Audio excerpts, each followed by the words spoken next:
a woman quietly obeying her husband, no questions asked. But here's the thing. When you actually go back and read the women of the Bible, that's not who you find. You find a woman who disobeys her husband to stop a massacre, a woman God speaks to before her own husband, a woman who negotiates her own miracle with a prophet. To understand Ephesians 5, you have to understand the world it landed in.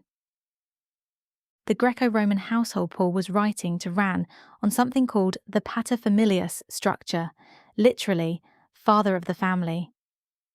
Under this system, the father wasn't just the head of the house, he had near total legal and financial control over everyone in it. Wives couldn't own property independently. Most women had no formal education, and Aristotle himself had already laid the philosophical groundwork, describing the household as a kind of monarchy, ruled by the husband. That's the world the New Testament writers were speaking into. Not a blank page, a deeply patriarchal one, already in place for centuries. So the real question becomes, when Paul writes to households living under that system, is he endorsing that structure? Or is he speaking into it and quietly reshaping it? Here's what it actually says, in full. Submit to one another out of reverence for Christ. Wives, submit to your husbands as to the Lord. Husbands, love your wives, just as Christ loved the church and gave himself up for her.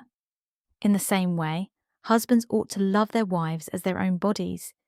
Each one of you also must love his wife as he loves himself, and the wife must respect her husband. Notice what it opens with. Submit to one another. Not wives submit. That comes second. It starts with mutual submission between all believers.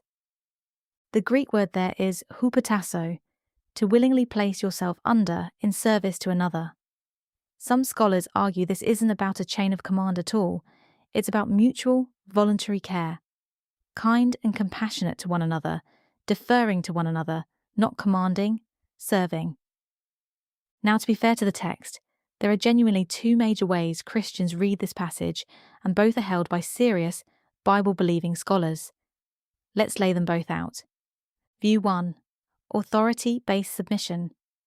Voices like John Piper and Wayne Grudem read head as meaning authority, the husband as the decision-maker, the wife submitting to that leadership. Under this view, the husband is compared to a rule breaker, someone who steps in to sacrificially lead and protect, and the wife submits the way the church submits to Christ. View 2. Mutual servant leadership. Others, including voices like Timothy and Kathy Keller, read Ephesians 5:21 as the governing verse for the whole passage. Believers submit to those in rightful authority, not simply to one another by default. Under this view, head doesn't mean boss. It's closer to a life source, the way the vine is the head of the branch. The husband's role isn't command, it's sacrifice, laying his life down the way Christ did. And notice, nowhere in this passage does Paul say a husband should dominate, control, or threaten. That's not what the text says. Whatever your view, the husband is called to something that costs him, not something that empowers him over her. Here's something worth sitting with. In the Greco-Roman household codes of the time, the paterfamilias had near total authority over his wife, his children, even his slaves. He could treat his wife as property. He could treat his children as extensions of himself, not people. When Paul writes his own household instructions, he's using the same framework his culture already had, but he doesn't leave it untouched. He tells husbands to love their wives as Christ loved the church, a love that gives itself up. He tells fathers not to exasperate their children. That's not how a paterfamilias operated. Paul is quietly correcting the system from the inside, not stamping it with approval. That distinction matters. Are we reading Paul as establishing hierarchy, or softening one that was already brutally in place? This is the part people skip. Forget the theory for a second. Look at what the narratives actually show us.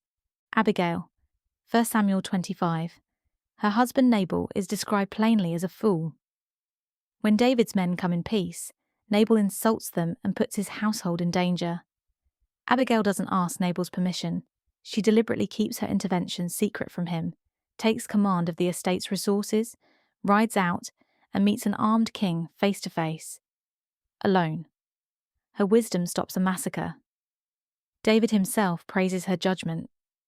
And when Nabal dies, David asks her, this woman who acted independently, decisively, and without consulting her husband, to be his wife. Manoah's wife. Judges 13. Before Samson is even born, an angel of the Lord appears, not to Manoah, to his wife. Twice.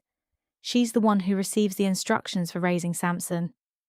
Manoah has to ask her to pray the angel back a second time because she's the one who has direct access to the message from God. The Shunammite woman, 2 Kings 4. She's the one who initiates hosting the prophet Elisha. She's the one who negotiates. When tragedy strikes her household, she takes charge, saddles a donkey, and writes straight to the prophet, bypassing her husband's involvement entirely, because she knows exactly what needs to happen. 3 different books, 3 different women, all of them acting with intelligence, initiative, and direct access to God, inside a culture that formerly gave them none of that authority. So whatever theological camp you land in on Ephesians 5, the biblical narrative itself refuses to make women passive background characters. That's not incidental. That's consistent. There's one more passage that almost never gets airtime in this conversation. Paul's longest passage on marriage, and it says nothing about authority or submission at all. The husband should fulfill his marital duty to his wife, and likewise the wife to her husband. The wife's body does not belong to her alone, but also to her husband. In the same way, the husband's body does not belong to him alone, but also to his wife. Mutual, reciprocal, both yielding. No hierarchy in sight. But if you zoom out, past the single verse, into the whole witness of Scripture, what you find is a God who speaks to women directly, works through their initiative, and calls both husband and wife into a costly mutual love. That's worth more thought than a single soundbite gives it. If this stretched how you've heard this passage taught, I'd love to know which view you land on. Drop it in the comments. And if you want to go deeper on the Greek word, studies behind this, that's coming next week.